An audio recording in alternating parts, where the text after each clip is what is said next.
प्रभु यीशु के अति पावन तन दुख को क्रूस की याद में पिता हम लोगों पर सारे संसार पर अपनी दया कीजिए। प्रभु यीशु के अति पावन तन दुख को क्रूस की याद में पिता हम लोगों पर सारे संसार पर अपनी दया कीजिए। अपनी महिमा के आनंद को ग्रहण करो। जो ईश्वर ने तुम्हें स्वर्ग राज्य में सम्मिलित होने के लिए बुलाया है, उसको धन्यवाद दो। पिता और पुत्र और पवित्र आत्मा के नाम पर आमीन। प्रभु आप लोगों के साथ हो और आपके साथ भी। क्रिस्त में मेरे प्यारे भाई बहनों एवं बच्चों, आज पास्का का दूसरा रविवार और साथ साथ ईश्वरीय करुणा का रविवार भी हम मनाते हैं।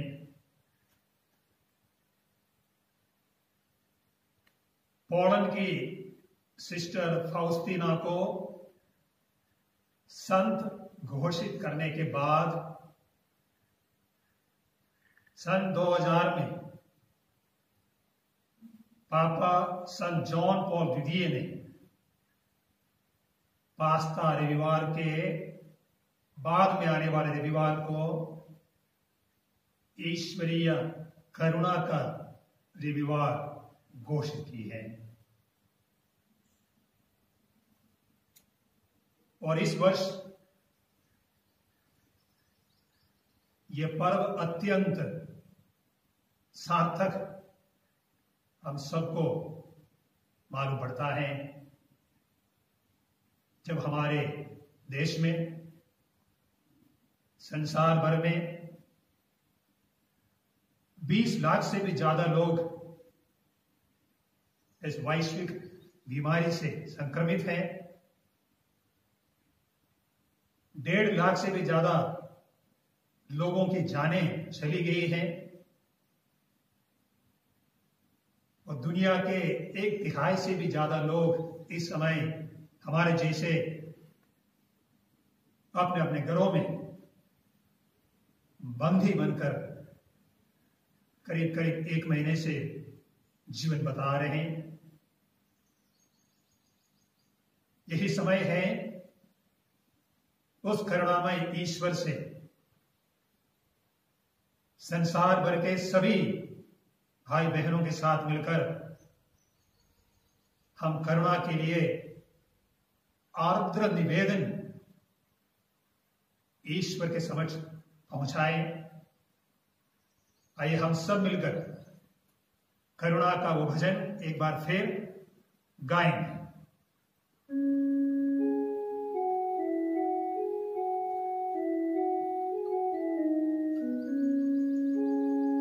प्रभु यीशु की अति पावन तन दुख को क्रूस की याद में पिता हम लोगों पर सारे संसार पर अपनी दया कीजिए। प्रभु यीशु की अति पावन तन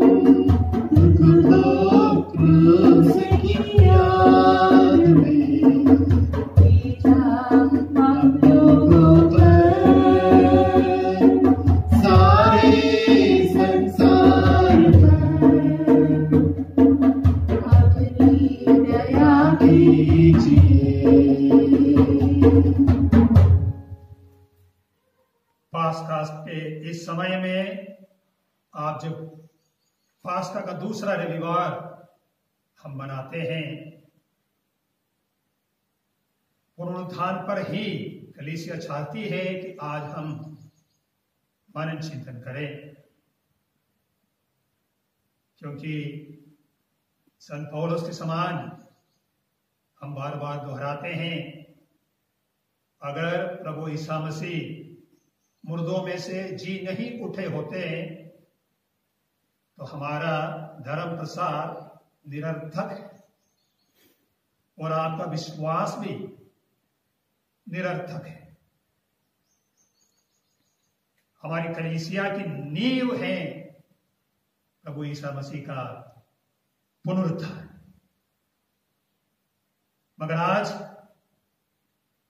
जब हम संत यूहन्ना का सुसमाचार अध्याय 20-19 से लेकर 31 तक के वाक्य सुनेंगे तो हम सुप्रसिद्ध डाउटिंग थॉमस, शंखालु थॉमस की घटना पर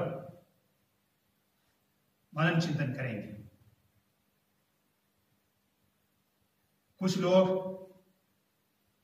थॉमस पर उंगली उठाकर कहते हैं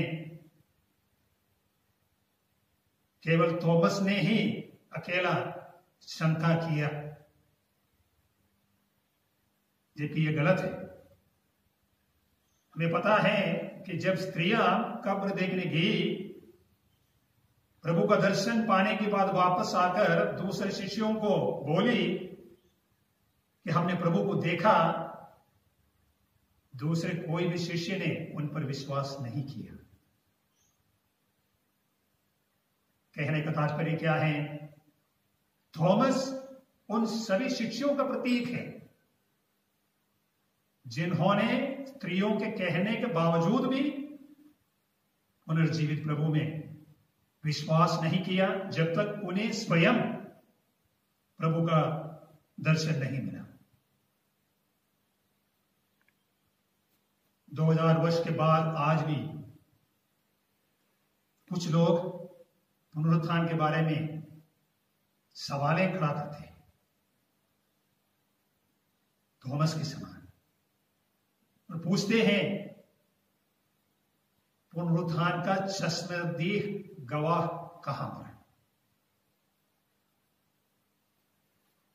Who is the witness to the resurrection of Jesus? चश्मदीद गवाह के बिना आज की तारीख में मानव किसी भी चीज पर विश्वास नहीं करते।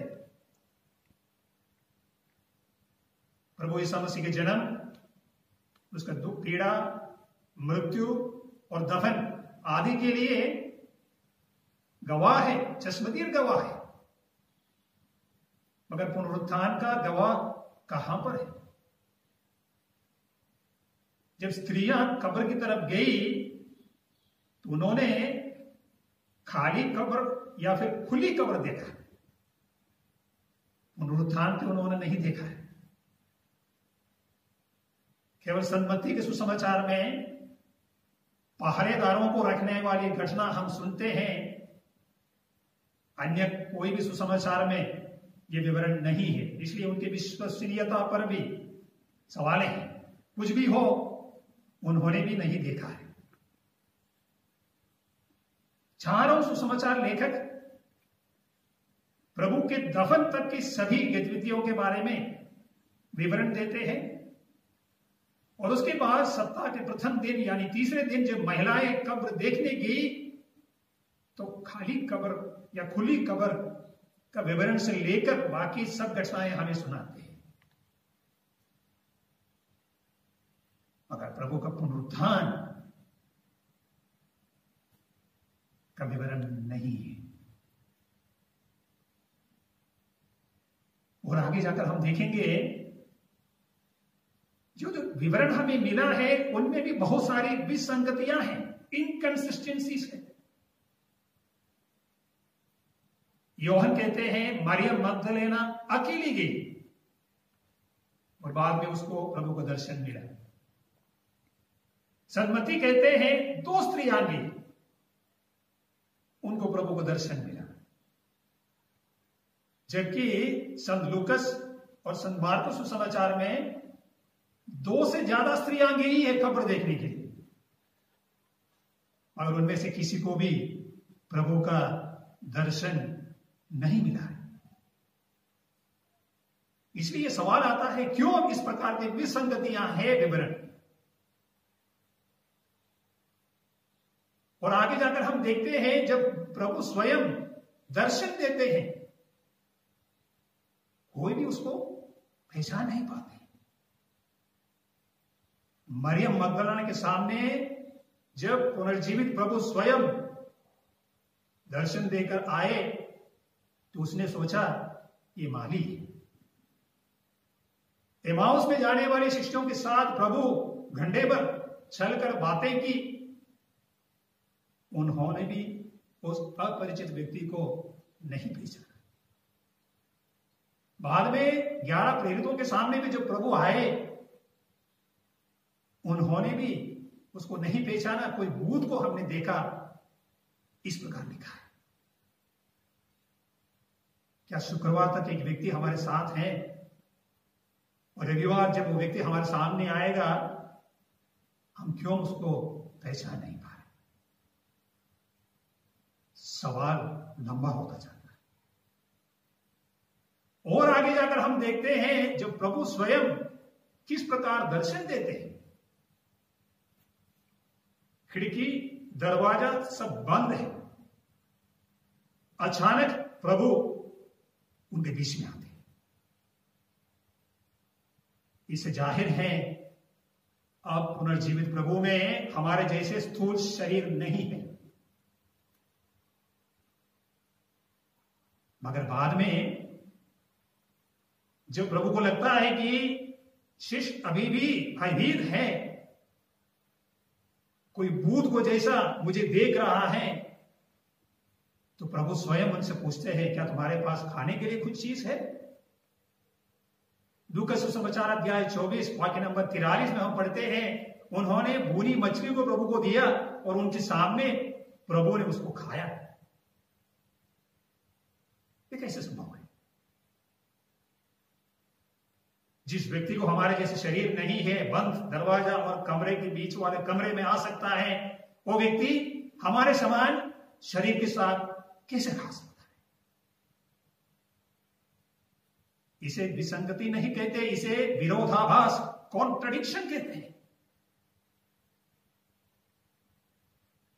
तो आपको मालूम पड़ गया क्यों लोग सवाल उठाते हैं प्रभु के पुनरुत्थान के बारे में।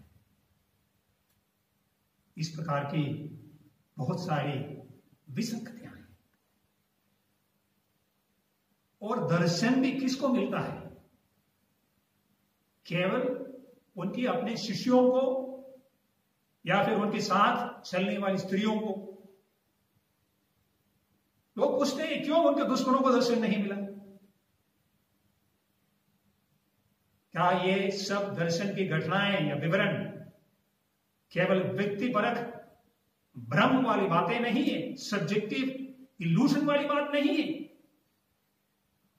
इसे हम कैसे ऑब्जेक्टिव रियलिटी, वस्तुपरक सच्चाई मान सकते हैं? अरे विश्वासियों, पुनरुत्थान एक ऐसा रहस्य है जिसके बारे में इस प्रकार के कई सवाल हैं। इसलिए मैं समझता हूं कि थॉमस वाली जो घटना है, शंका करने वाला थॉमस बहुत जरूरी है। आगे जाकर हम सुसमाचार की घोषणा के बाद प्रवचन में देखेंगे कि इन समस्याओं का समाधान थॉमस वाली घटना से हमें कैसे मिल सकता है। आइए इस समय एक बार फिर पुनः हम उस पुनर्जीवित प्रभु में हमारा विश्वास प्रकट करें। उसी प्रभु की बलि में भाग लेने के लिए अयोग्य होने के बावजूद भी हम सबको प्रभु ने बुलाया है। आइए हमारी कमजोरियों को, त्रुटियों को हम प्रभु के सामने इस समय स्वीकार करें।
सर्वशक्तिमान ईश्वर हम लोगों पर दया करे और हमारे पाप क्षमा कर हमको अनंत जीवन प्रदान करें। आमीन।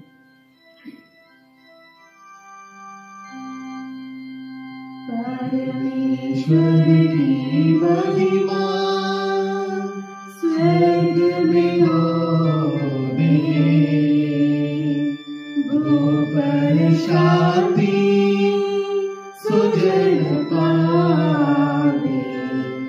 परमेश्वर की महिमा, तेरी प्रशंसा, तेरी पूजा, तेरी आराधना, तेरी महिमा, तेरा गुणगान होवे सदा, तेरा गुणगान होवे सदा, तेरा गुणगान होवे सदा।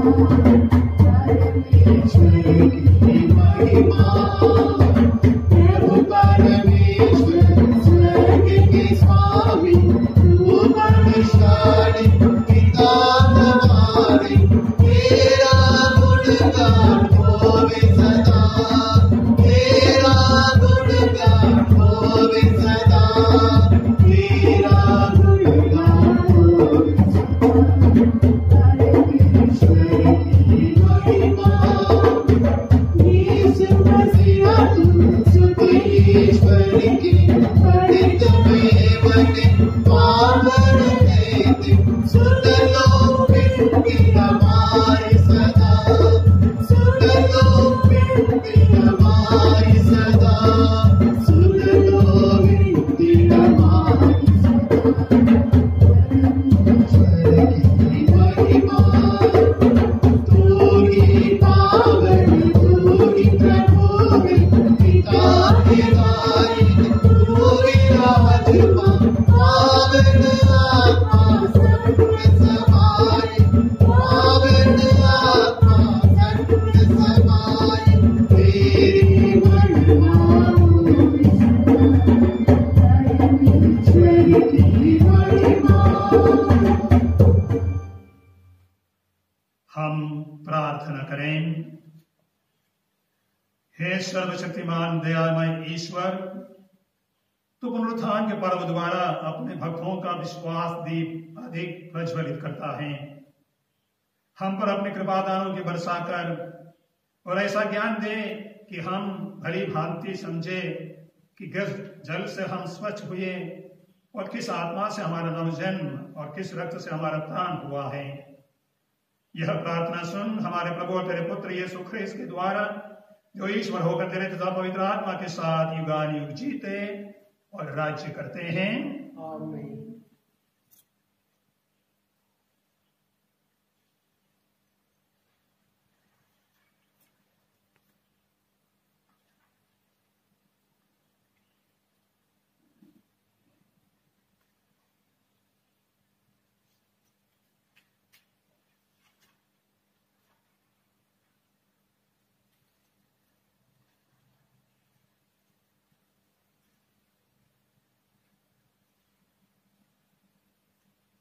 पहला पाठ, प्रेरित शरीर अध्याय 2 पवित्र वचन 42 से 47 तक। नए विश्वासी तचित होकर प्रेरितों की शिक्षा सुना करते थे। भ्रातृत्व के निर्वाह में ईमानदार थे और प्रसाद वितरण तथा सामूहिक प्रार्थनाओं में नियमित रूप से सम्मिलित हो जाया करते थे। सबों पर विस्मय छाया रहता था, क्योंकि प्रेरित बहुत से चमत्कार एवं चिन्ह दिखाते थे। सब विश्वासी एक हृदय थे। उनके पास जो कुछ था उसमें सबों का साझा था। वे अपनी चल अचल संपत्ति बेचते थे और उसकी कीमत हर एक की जरूरत के अनुसार सबों में बांटते थे।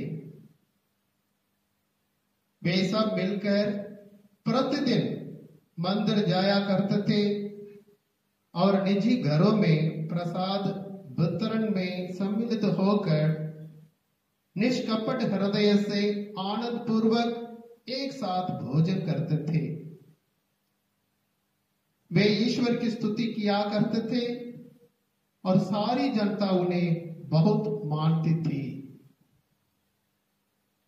प्रभु प्रतिदिन उनके समुदाय में ऐसे लोगों को मिला देता था जो मुक्ति प्राप्त करने वाले थे। यह प्रभु की वाणी है। ईश्वर को धन्यवाद।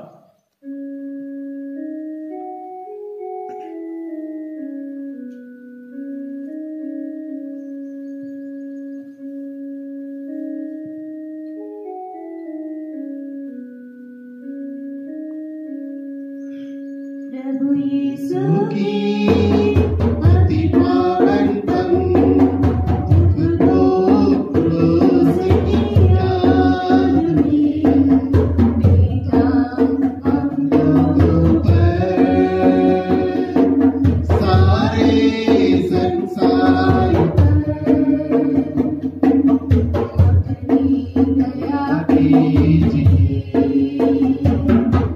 प्रभु यीशु की अति पावन तन दुख को क्रूस की याद में बेटा हम लोगों पर सारे संसार अपनी दया कीजिए।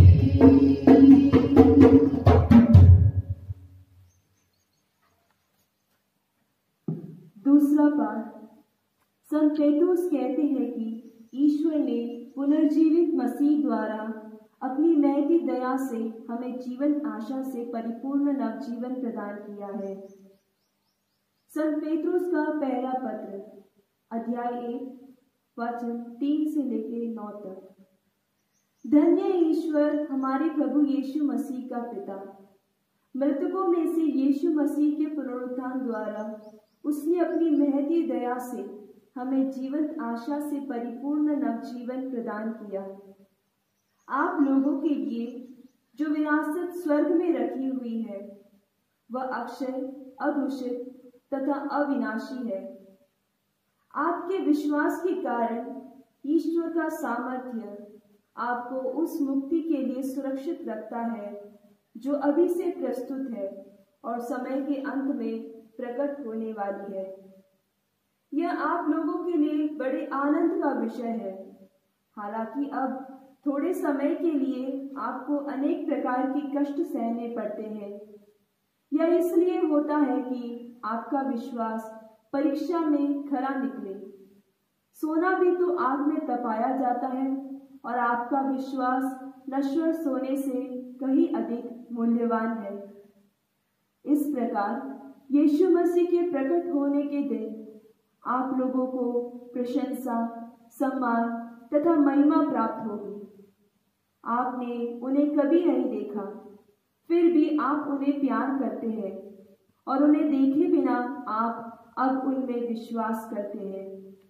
जब आप लोग अपने विश्वास का प्रतिफल अर्थात अपनी आत्मा की मुक्ति प्राप्त करेंगे तो एक अकथनीय तथा दिव्य उल्लास से आनंदित हो उठेंगे। यह प्रभु की वाणी है। ईश्वर को धन्यवाद।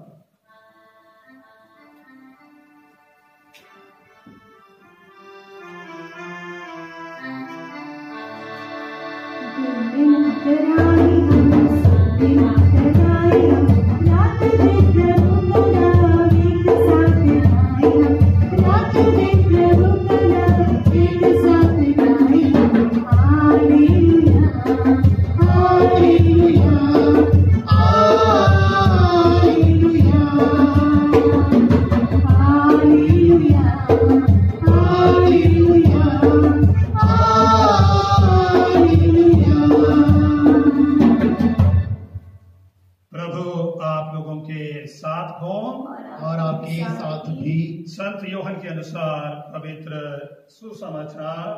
प्रभु की जय। उसी दिन अर्थात सप्ताह के प्रथम दिन संध्या समय जब शिष्य यहूदियों के भय से द्वार बंद के एकत्र थे, यीशु उनके बीच में आ खड़े हो गए। उन्होंने शिष्यों से कहा, तुम्हें शांति मिले। और इसके बाद उन्हें अपना हाथ और अपनी बगल दिखाई। प्रभु को देखकर शिष्य आनंदित हो उठे। यीशु ने उनसे फिर कहा, तुम्हें शांति मिले। जैसे पिता ने मुझे भेजा है वैसे मैं भी तुम्हें भेजता हूं। यह कहने के बाद यीशु ने उन पर फूंक कर कहा, पवित्र आत्मा को ग्रहण करो। तुम जिन लोगों के पाप क्षमा करोगे वे अपने पापों से मुक्त हो जाएंगे, और जिन लोगों के पाप नहीं क्षमा करोगे वे अपने पापों से बंधे रहेंगे।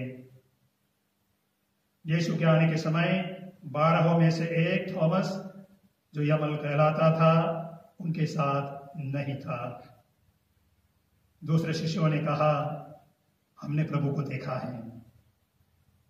उसने उत्तर दिया, जब तक मैं उसके हाथों में कीलों का निशान न देखूं, कीलों की जगह पर अपनी उंगली न रखूं और उनकी बगल में अपना हाथ न डालूं, तब तक मैं विश्वास नहीं करूंगा। 8 दिन बाद उनके शिष्य फिर घर के भीतर थे और थॉमस भी उनके साथ था।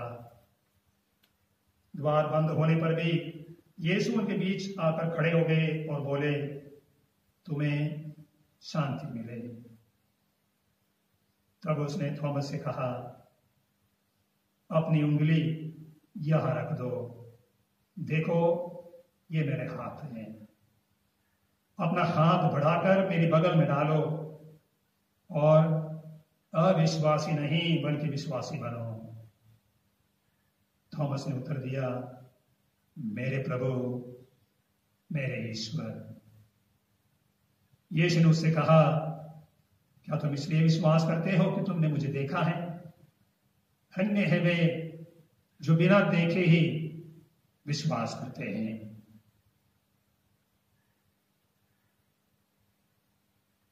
हमारे प्रभु का पवित्र सुसमाचार। कृष्ण की जय।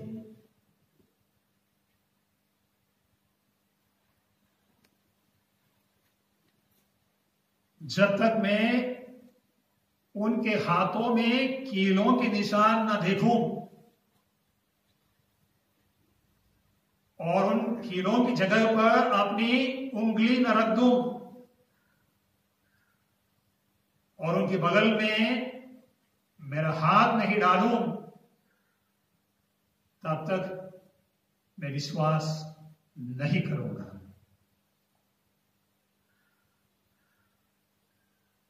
क्रिस्त में प्यारे भाई बहनों, परंपरा से हम इस घटना को शंकालु थॉमस वाली घटना कहते हैं, डाउटिंग थॉमस एपिसोड। जबकि यहां पर थॉमस ने डाउट या शंका अकेला नहीं जताई है, क्योंकि आगे जाकर प्रभु थॉमस से क्या कहते हैं, अविश्वासी नहीं बल्कि विश्वासी बनो। वास्तव में इस घटना का नाम होना चाहिए अविश्वासी थॉमस वाली घटना।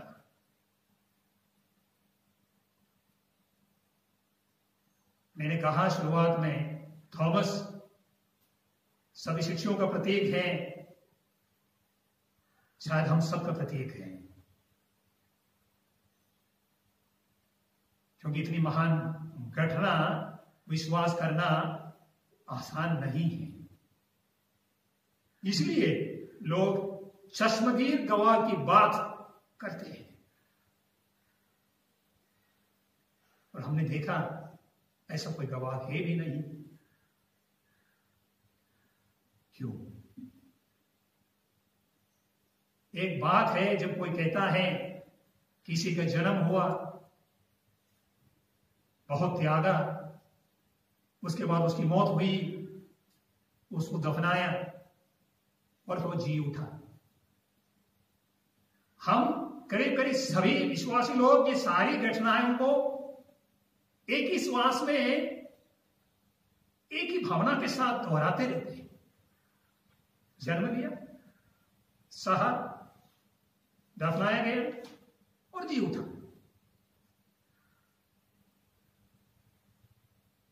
मगर इसमें जो आखिरी घटना जो है जी उठने का, क्या ऐसी घटना कभी संसार में कभी हुई है क्या ईसा मसीह के जी उठने के पहले? तो शायद आप सोचेंगे ईसा मसीह ने काफी लोगों को जीवन प्रदान किया है, मगर बहुत अंतर है। नाइम के पुत्र को जीवन दान देना, जायरुस की बेटी को जीवन दान देना, या फिर लाजरुस को जीवन दान देना, वो प्रभु यीशु मसीह के पुनरुत्थान में बहुत अंतर है। क्योंकि बाकी तीनों उनके अपने शरीर में वापस आया है और थोड़े समय के बाद दोबारा ये सब मर गए। जबकि प्रभु यीशु मसीह का पुनरुत्थान एक ऐसा एकमात्र घटना है जो आज तक संसार में कभी हुई नहीं है। इसलिए ऐतिहासिक दृष्टिकोण से देखा जाए तो इतिहास में केवल उन घटनाओं का जिक्र है जो हम अपनी आंखों से देख सकते हैं, कानों से सुन सकते हैं या हाथों से छू सकते हैं, उसको हम घटना कहते हैं। मगर पुनरुत्थान एक ऐसी कोटेशन मार्क में घटना नहीं है जिसे कोई देख सकता है, छू सकता है या सुन सकता है। एक ऐसी घटना है, अगर उसको हम घटना का नाम देवें, जो केवल दुनिया के अंत में हो सकता है। मृतकों का पुनरुत्थान संसार के अंत में होता है। इसलिए कलीसिया ने इसके लिए एक नया शब्द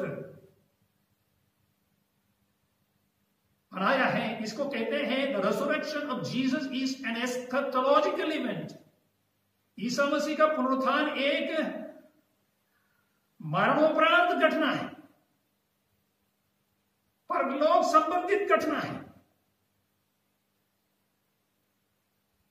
जिसको देखने के लिए, परखने के लिए हमारे 5 सेंसेस, हमारे 5 इंद्रिय सशक्त नहीं है।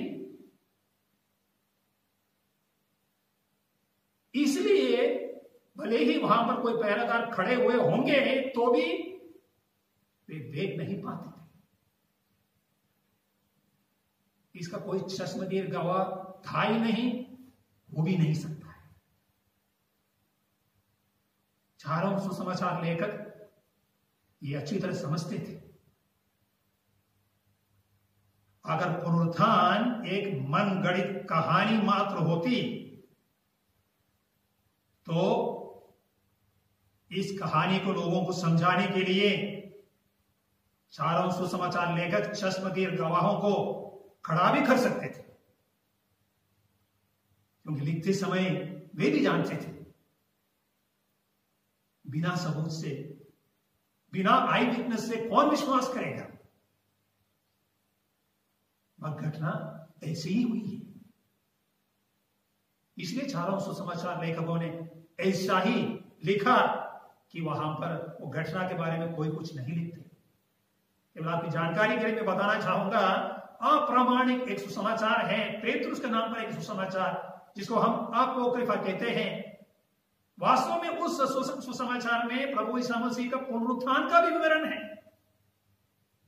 इसलिए पहली सदी से लेकर कलीसिया ने इस पुस्तक को प्रामाणिक नहीं माना, इसको अप्रामाणिक कहकर इसको अपोक्रिफा के रूप में रखा है। क्योंकि पुनरुत्थान का कोई चश्मदीद गवाह हो ही नहीं सकता है। तो पुनरुत्थान अगर एक ऐसे मरणोपरांत घटना है तो फिर उस प्रभु का जब दर्शन होता है, उस दर्शन में भी कई तरह की विसंगतियां होना जरूरी है। कब्र खाली थी, मगर खाली कब्र को कलीसिया ने कभी भी एक सबूत के रूप में पेश नहीं किया है। जब पेतरुस ने पहला भाषण दिया पेंतकोस्त के दिन, कभी नहीं कहा जाकर कब्र देखो वहां प्रभु की लाश नहीं है। इसलिए खाली कब्र या खुली कब्र कभी पुनरुत्थान का सबूत नहीं है।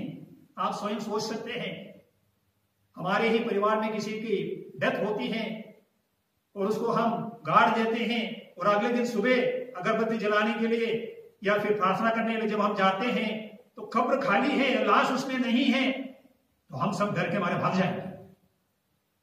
हमारे बीच में कोई नहीं कहेगा इसका पुनरुत्थान हुआ।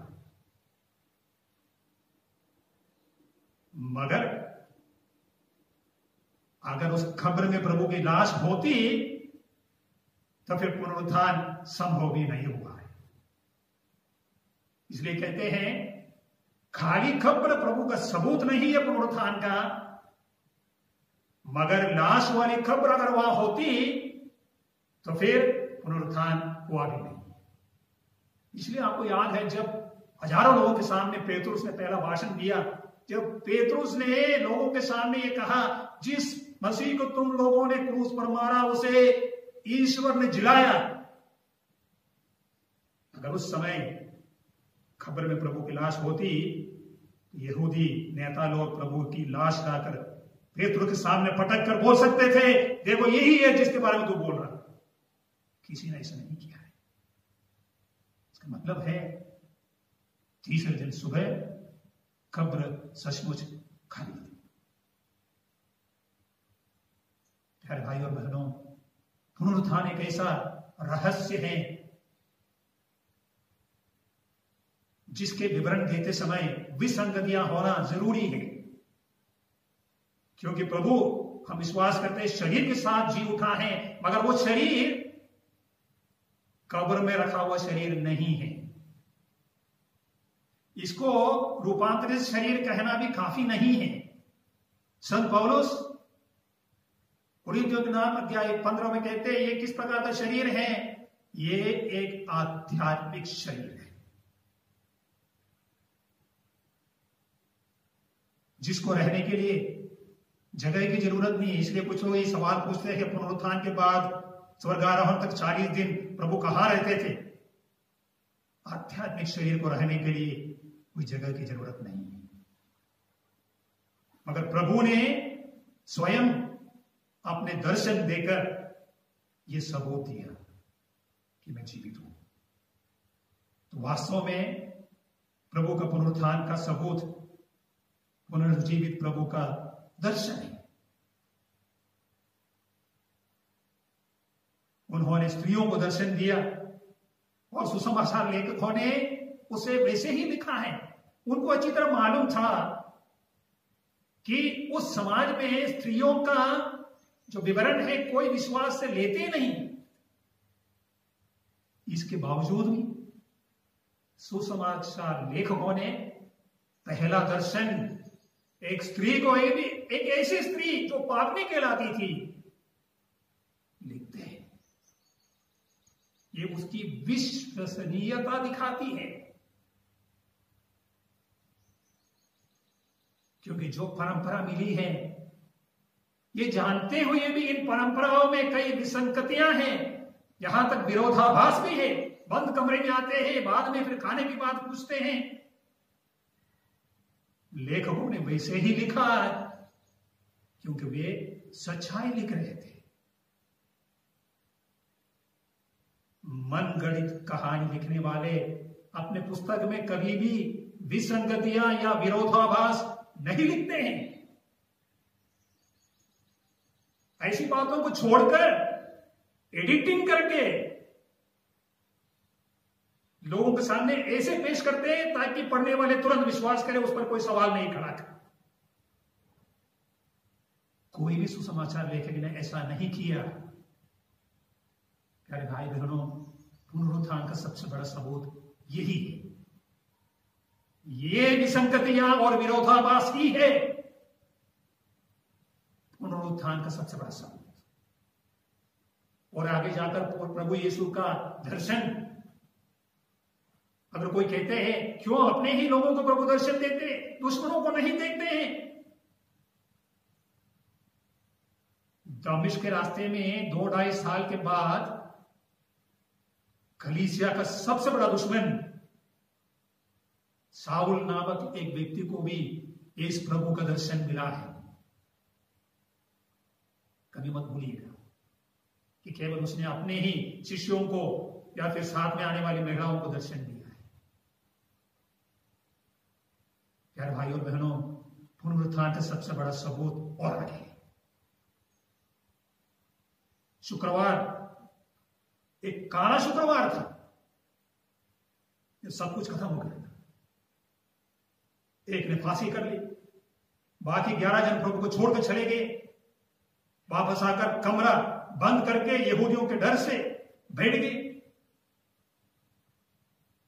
यही 12 शिष्य पेंतकोस्त के दिन 5000 से भी ज्यादा लोगों के सामने, जिसमें प्रधान पुरोहित और सभी बड़े बड़े लोग मौजूद थे, एक ऐसा व्यक्ति जिसने अपने प्रभु को एक नौकरानी के सामने 3 बार अस्वीकार किया है, वही व्यक्ति इतने बड़े जन समूह के सामने हिम्मत के साथ अगर बोला है कि जिस मसीह को तुमने क्रूस पर चढ़ाया उसे ईश्वर ने जिलाया, ये शक्ति उसको कहां से मिली? क्या ये वही प्रेतों से? यही बात है सभी प्रेतों की। शुक्रवार से लेकर पेंतकोस्त के दिन तक प्रेरितों में जो परिवर्तन हुआ है, ये परिवर्तन है ईसा मसीह का पुनरुत्थान। अगर पुनरुत्थान नहीं होता तो यह परिवर्तन भी संभव नहीं है। जीता जाता सबूत है प्रभु का पुनरुत्थान का कि उस काला शुक्रवार से जो कलीसिया की प्रारंभ हुई, आज करोड़ों लोगों में जाकर पहुंच गई। कोई मनगढ़ंत कहानी पर आधारित धर्म इतने लंबे समय तक इतने सारे लोगों को अपने साथ लेकर नहीं चल सकता है। इस परिप्रेक्ष्य में हमको थॉमस की ओर वापस आना है। पुनरुत्थान के दिन ही प्रभु ने अपने शिष्यों को दर्शन दिया। थॉमस कहां है? थॉमस अपने शिष्यों के साथ नहीं है। लॉकडाउन में है हम लोग सब, मगर ये लॉकडाउन उस समय से शुरू हुआ है। 11 प्रेरित यहूदियों के डर के मारे खिड़की दरवाजा बंद करके एक तरह के लॉकडाउन की स्थिति में कमरे में बैठे थे। हमको मालूम है आज लॉकडाउन के समय में कोई बाहर निकले तो पुलिस का डंडा खाना पड़ता है। थॉमस ने वही किया। लॉकडाउन का समय है, अपने साथियों के साथ अंदर बैठना था, बाहर गया, सजा मिली। क्या सजा मिली? पुनर्जीवित प्रभु का पहला दर्शन से वो वंचित हो गए। और बाद में कहते हैं मैं किसी की बात पर विश्वास नहीं करूंगा। अपने साथियों की बात पर विश्वास नहीं करना ये हिम्मत नहीं है, कमजोरी। यह दर्शाता है कि मुझे मेरे साथियों पर भरोसा नहीं। मगर मैं फिर भी कहूंगा थॉमस हम सबका प्रतीक है। जरूरी था कि थॉमस जैसे एक व्यक्ति इस प्रकार का एक सबूत मांगे ताकि आने वाली पीढ़ियां ऐसे सवाल कभी नहीं करें।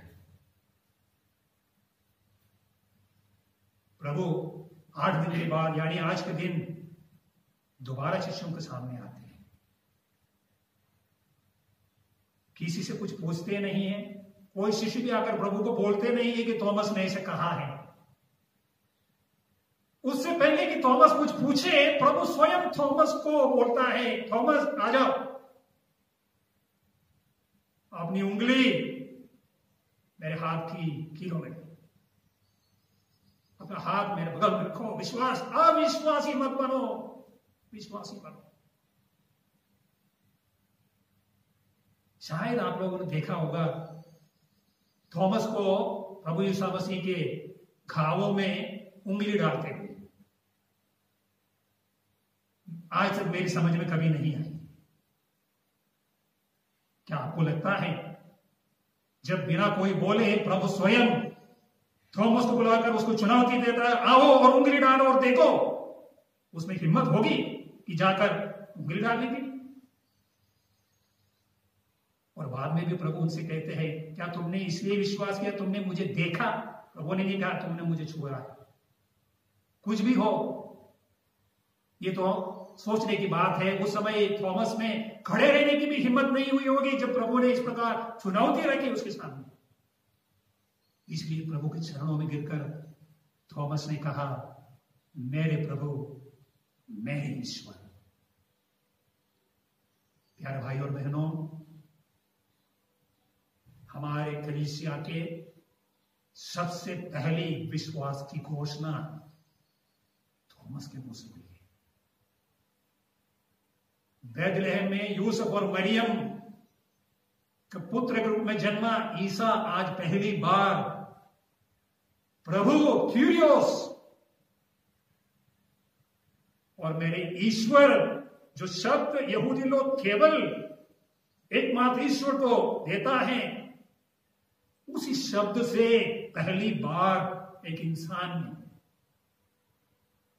प्रभु ईसा मसीह को संबोधित किया। इतनी बड़ी विश्वास की घोषणा करने वाला संत थॉमस था। इसलिए मैंने कहा थॉमस हम सबके प्रतीक थे। थोड़े समय के लिए अविश्वासी, शंका तो नहीं, अविश्वासी बना, मगर सबसे बड़े विश्वास की घोषणा उसी थॉमस से मुंह से हुई है। इसलिए बाकी सभी शिष्य फलस्तीन के आसपास में घूम रहे थे। केवल पौलुस एक है जो दूर दूर इलाके में गए थे, जो 12 शिष्यों में एक भी नहीं था। अगर थॉमस अन्य सभी शिष्यों को वहां छोड़कर हजारों मील जहाज से सफर कर हमारे भारत देश पहुंचे, क्योंकि मेरे प्रभु, मेरे ईश्वर, ये हृदय के अंतरतम तक से आने वाली घोषणा थी, विश्वास थी। और आगे जाकर प्रभु ने थॉमस से जो कहा, क्या तुमने इसलिए विश्वास किया क्योंकि तुमने देखा? ये कोई डांट नहीं है, क्योंकि उसके बाद प्रभु के मुंह से जो निकलता है वो एक आशीर्वचन है। धन्य है वो जो बिना देखे मुझ में विश्वास करते हैं। मत्ती के सुसमाचार में 8 आशीर्वचन है, लूकस में 4 आशीर्वचन है, संत योहन में केवल एक ही आशीर्वचन हो, यही है। वो उन 12 शिष्यों के लिए नहीं है, मेरे लिए, आपके लिए। हम पुनर्जीवित प्रभु में इसलिए विश्वास करते हैं क्योंकि हम शिष्यों की बात पर विश्वास करते हैं, सुसमाचार में जो लिखा है उस पर विश्वास करते हैं। धन्य है वे जो बिना देख के विश्वास करते हैं, ये हमारे लिए।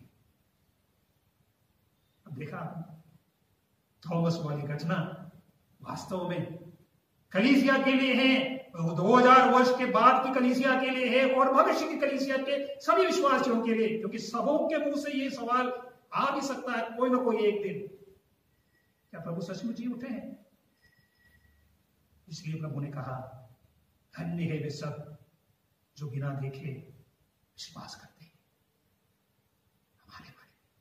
हमारे लिए हैं, हम सब धन्य हैं, क्योंकि बिना देखे हम सब उसी प्रभु में विश्वास करते हैं। आइए हम सब हमारी विश्वास की घोषणा उसी प्रभु में जो मृतकों में से जी उठे हैं सब मिलकर जोर से करें। हम स्वर्ग और पृथ्वी के सृष्टिकर्ता सर्वशक्तिमान पिता ईश्वर में विश्वास करते हैं और उसके एकलौते पुत्र हमारे प्रभु यीशु क्रिस्त में हम विश्वास करते हैं, जो पवित्र आत्मा के द्वारा गर्भ में आए और कुंवारी मरियम से जन्मे। उन्होंने पोंतियुस पिलातुस के शासन काल में दुख भोगा, वह क्रूस पर चढ़ाए गए, मर गए, दफनाए गए और अधोलोक में उतरे और तीसरे दिन प्रभुत्व से जी उठे। सर्वशक्तिमान पिता ईश्वर के दाहिने विराजमान है और वहां से जीवित और मृतकों का न्याय करने आएंगे। हम पवित्र आत्मा, पवित्र करते कलीसिया, धर्मियों की सहभागिता, पापों की क्षमा, शरीर के पुनरुत्थान और अनंत जीवन में विश्वास करते हैं। आमीन। प्रिय भाई बहनों, पास्का के दूसरे रविवार को यानी सप्ताह के प्रथम दिन संध्या समय पुनर्जीवित यीशु अपने शिष्यों को बंद कमरे में दर्शन देते हैं और उन्हें अपनी शक्ति प्रदान करते हुए उनको पवित्र आत्मा का वरदान देते हैं और इस तरह वे अपने शिष्यों को मिशन कार्य के लिए तैयार करते हैं। आइए हम पिता ईश्वर से प्रार्थना करें कि हम भी क्रिस्त के पवित्र वचनों का संदेशवाहक बने और कहें, हे पिता हमारी प्रार्थना सुन। हे पिता हमारी प्रार्थना सुन। हम संत पिता सभी धर्माध्यक्षों, याजकों और धर्माधिकारियों के लिए प्रार्थना करें कि वे ईश्वर के राज्य के विस्तार के लिए लोगों के बीच न्याय और शांति स्थापित कर सके। इसके लिए हम पिता ईश्वर से प्रार्थना करते हैं, हे पिता हमारी प्रार्थना सुन। आज हम दिव्य करुणा का रविवार मना रहे हैं। हम प्रार्थना करें कि संत फौस्टीना की प्रार्थना द्वारा स्वर्ग का द्वार खुल जाए और ईश्वर की महती दया व करुणा हम पर और पूरी दुनिया पर बहती रहे। इसके लिए हम पिता ईश्वर से प्रार्थना करें, हे पिता हमारी प्रार्थना सुन। प्रारंभिक क्रिस्ती विश्वासियों की भावना जो उन्हें प्रार्थना, पूजा, आराधना, दीनहीनों और कमजोरों की देखभाल करने के लिए उन्हें एकजुट करती थी, हम प्रार्थना करें कि यही भावना हमारे बल्ली समुदाय के लिए भी आदर्श बन सके। इसके लिए हम ईश्वर से प्रार्थना करते हैं, हे पिता हमारी प्रार्थना सुन। हमारे देश के सभी नेतागण गरीब और असहाय लोगों के प्रति विशेष ध्यान दें और उनकी मदद के लिए सदा तत्पर रहे। इसके लिए हम पिता ईश्वर से प्रार्थना करते हैं, हे पिता हमारी प्रार्थना सुन। हम मिसा बलिदान में उपस्थित हम सभी विश्वासियों के लिए प्रार्थना करें कि दिव्य दया का यह रविवार यथार्थ में ईश्वर की महती दया व करुणा हमारे जीवन में साकार हो। इसके लिए हम पिता ईश्वर से प्रार्थना करते हैं, हे पिता हमारी प्रार्थना सुन। हम थोड़ी देर मौन रहें और अपने व्यक्तिगत, पारिवारिक और अपने देश के लिए, समस्त संसार के लिए संकट के समय में सभी मानव जाति पर ईश्वरीय करुणा अपूर्व मात्रा में बरसाए, मानव को दिलासा मिले,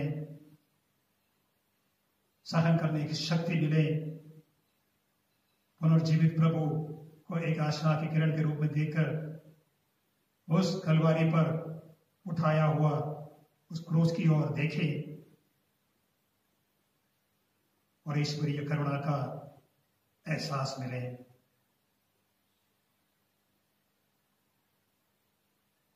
हे परम दयालु पिता, हम तेरे पुत्र को हमें प्रदान करने के लिए तुझे धन्यवाद देते हैं, जिन्होंने अपने शिष्यों को पवित्र आत्मा का वरदान और पापों की क्षमा करने की शक्ति तथा मिशन कार्य संपन्न करने का अधिकार दिया था। हमें ये कृपा दे, हम तेरे पुत्र के मुक्ति के कार्यों में सहभागी हो सके। हम ये प्रार्थना करते हैं प्रभु क्रिस्त के नाम पर, आमीन।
अपने स्वयं को हमारे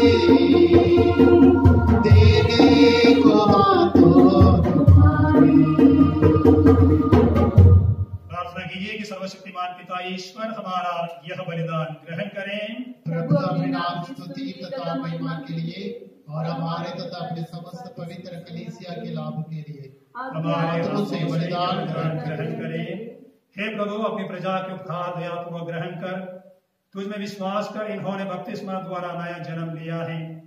इन्हें वर दे कि अनंत सुख प्राप्त कर ले हमारे प्रभु ख्रीस्त के द्वारा। आमीन। प्रभु आप लोगों के साथ हो और आपके साथ भी प्रभु में मन लगाइए। हम प्रभु में मन लगाए हुए हैं। हम अपने प्रभु ईश्वर को धन्यवाद दें। यह उचित और आवश्यक है। हे पूज्य पिता, यह परम उचित है, हमारा कर्तव्य तथा कल्याण है कि प्रतिदिन और विशेष करके इस अवसर पर अधिक समारोह के साथ तेरा गुणगान करे, जब ख्रीस्त हमारा पास्का का मेमना बलि चढ़ाए गए।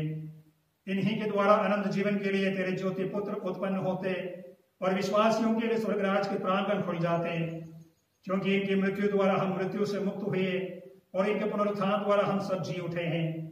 इसलिए पास्का के आनंद से विभोर होकर विश्व का कोना कोना उमंग से फूला नहीं समाता और स्वर्ग के समस्त दूतगण तेरी स्तुति करते हुए निरंतर एक स्वर से गाते हैं।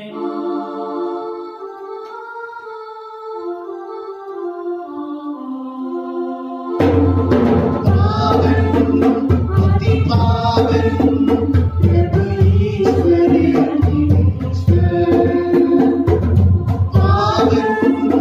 अति पावन प्रभु ईश्वर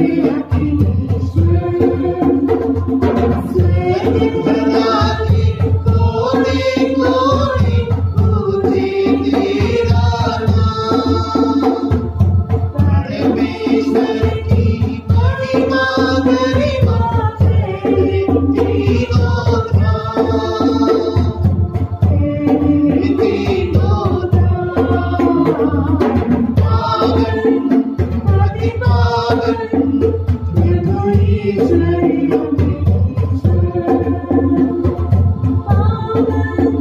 अति पावन प्रभु ईश्वर।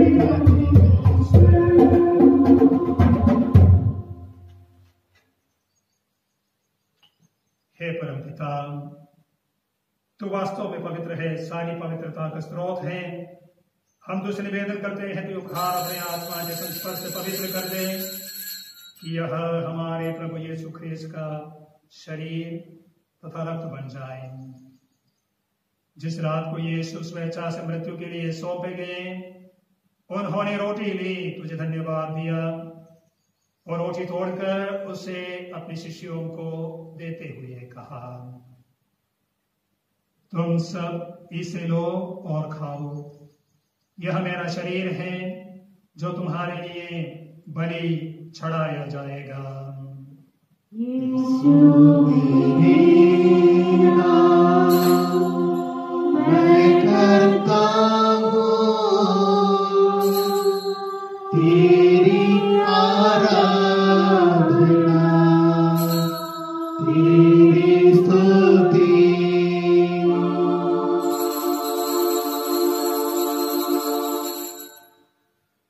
इसी भांति भोजन के बाद उन्होंने कटोरा लिया, तुझे धन्यवाद दिया और उसे अपने शिष्यों को देते हुए कहा, तुम सब इसे लो और पियो, यह मेरे रक्त का कटोरा है, नवीन और अनंत व्यवस्थान का रक्त, जो तुम्हारे और सबों के पापों की क्षमा के लिए बहाया जाएगा।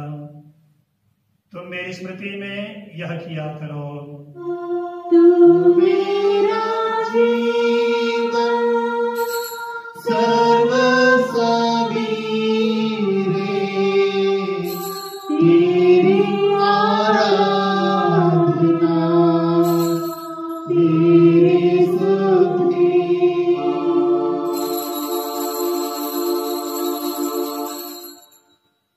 यह है हमारे विश्वास का रहस्य। क्रिस्त मर गए, क्रिस्त जी उठे, क्रिस्त महिमा के साथ फिर आएंगे। हे परमपिता, यह आज्ञा मानकर हम अपने प्रभु की मृत्यु और पुनरुत्थान की स्मृति में तुझे जीवन की रोटी और मुक्ति का कटोरा चढ़ाते हैं। हम तुझे धन्यवाद देते हैं कि तूने हमें अपने सम्मुख उपस्थित होने और अपनी सेवा करने का सौभाग्य प्रदान किया है। हमारा नम्र निवेदन है कि हम सब जो ख्रीस्त का शरीर के द्वारा ग्रहण करते हैं पवित्र आत्मा के द्वारा एकता के सूत्र में बंधे रहें। प्रभुवर हमारे संत पिता फ्रांसिस, हमारे धर्माध्यक्ष देव प्रसाद और जोसेफ और सभी याजकों के साथ विश्व भर में फैली अपनी कलीसिया की सुधि ले तथा इसे प्रेम में सिद्ध बना दे। हे प्रभु, हमारे उन भाई बहनों के बीच सुधि ले जो पुनरुत्थान की आशा में पर सुधार चुके हैं, उन्हें और सभी मृतकों को अपने पुण्य दर्शन का सौभाग्य प्रदान कर हम सब दया दृष्टि डाल कि हम भी आनंद जीवन के सहभागी बने और ईश्वर की माता धन्य कुंवारी मरियम, उनके वर संत यूसुफ, प्रेरित गण और सब संतों के साथ जो युग युग में तेरे विश्वस्त सेवक सेविका बने रहे, तेरा स्तुतिगान कर सके तेरे पुत्र यीशु ख्रिस्त के द्वारा। प्रभु ख्रिस्त के द्वारा के साथ और इन्हीं में सर्वशक्तिमान पिता परमेश्वर पवित्र आत्मा के साथ तुझे समानता महिमा युगान युग मिलती रगती है।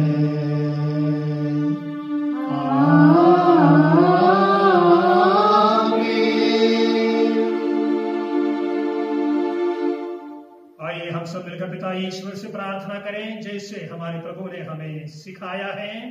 हे हमारे पिता जो स्वर्ग में है, तेरा नाम पवित्र किया जाए, तेरा राज्य आए, तेरी इच्छा जैसे स्वर्ग में है वैसे पृथ्वी पर भी पूरी हो।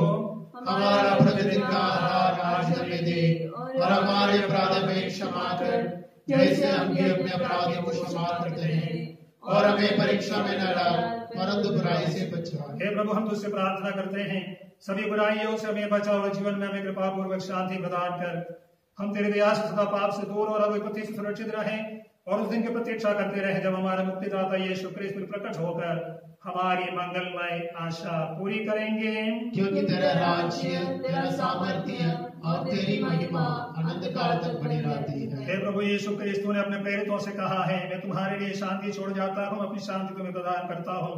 तू हमारे पापों पर नहीं अपनी कलीसिया के विश्वास पर दृष्टि डाल और उसे शांति तथा एकता प्रदान करते युगान युग जीता और राज्य करता है। आमीन। प्रभु की शांति सदा आप लोगों के साथ हो और आपके साथ भी। परस्पर प्रेम भाव रखिए।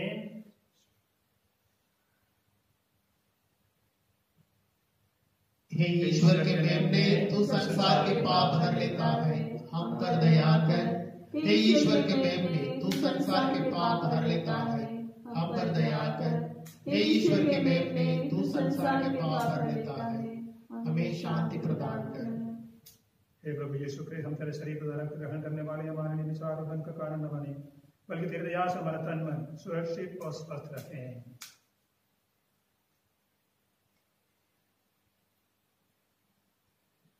देखिए ईश्वर का मेमना जो संसार के पाप भर लेता है। धन्य हम जो प्रभु के इस भोज में आज बुलाए गए हैं। हे प्रभु, मैं इस योग्य नहीं हूँ कि आप मेरे आए और इनकी शब्द कह दीजिए और मेरी आत्मा चंगी हो जाएगी। इसका शरीर और रक्त अनंत जीवन के लिए हमारी रक्षा करता रहे। आमीन।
प्रसाद भजन।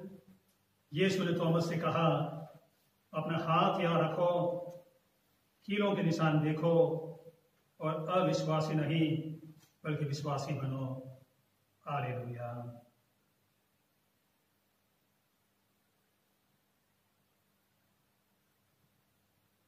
हम प्रार्थना करें। हे सर्वशक्तिमान ईश्वर, तेरी दया से हमने पास का संस्कार ग्रहण किया है। इसका प्रभाव हमारे हृदय में सदा बना रहे। यह कृपा कर हमारे प्रभु ख्रीस्त के द्वारा। आमीन। प्रभु आप लोगों के साथ हो और आपके साथ भी। सर्वशक्तिमान ईश्वर पिता, पुत्र और पवित्र आत्मा आपको आशीर्वाद प्रदान करें। आमीन। आप विदा लें। प्रभु की शांति सदा साथ रहे। Hallelujah, hallelujah. ईश्वर को धन्यवाद। Hallelujah, hallelujah.